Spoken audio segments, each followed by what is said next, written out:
Welcome to the Microsoft Tips Showcase, where we provide quick, single-topic videos on how to do something within a Microsoft 365 related tools such as SharePoint, Dynamics, Office, etc.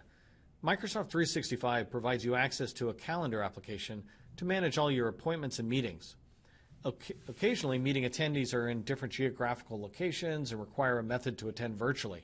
In this training session, you'll learn how to add a Skype session to your events and meetings. The following steps assume you are beginning from within Microsoft 365 and have access to the Suite bar. Let's go ahead and get started. We'll open up our Office 365 page. I'm going to click here on this tab. Next, since I'll be doing this from within the calendar, let's click on the Calendar app in the App Launcher, which is up here in the top left-hand corner. It's also known as the waffle iron. I'm going to come down to the Calendar tile to open the Calendar application.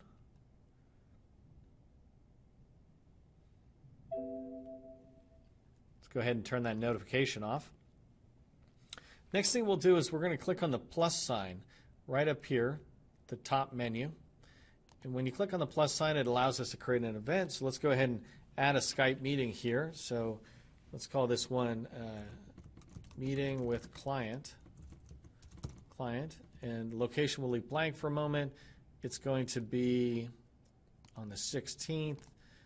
And it won't be late. We like our meetings a little earlier, after lunch. Be an hour meeting. Everything else is kind of straightforward.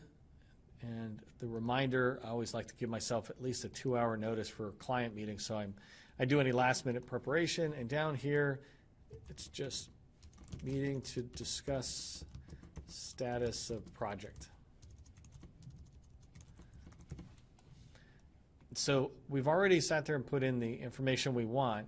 The next thing we want to do, and this is the part we talk about, is we want to add Skype to this meeting. And so right here in the menu, we can just click on Add Skype to the meeting, and you'll notice when you click on it, a little notification comes up here in the gray bar that says your Skype meeting has been created.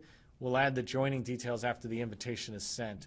That means as soon as I hit save, it'll be in there. So you don't see anything right now in the body down below here where I had written the message. You don't see anything about Skype, but when we hit save and then come back to our meeting, which is on the 16th here, you'll notice a couple of things. First, let me click on the staff meeting, and you'll see in this blue bar there's no location under the date. But when I click on the meeting with client, now you'll notice it says it's an online meeting.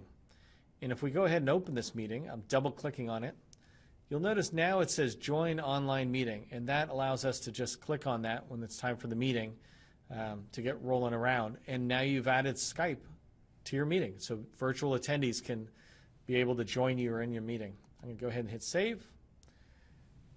That concludes this lesson. I hope you found this tip useful as you continue to use Microsoft 365 related products in support of your day-to-day job.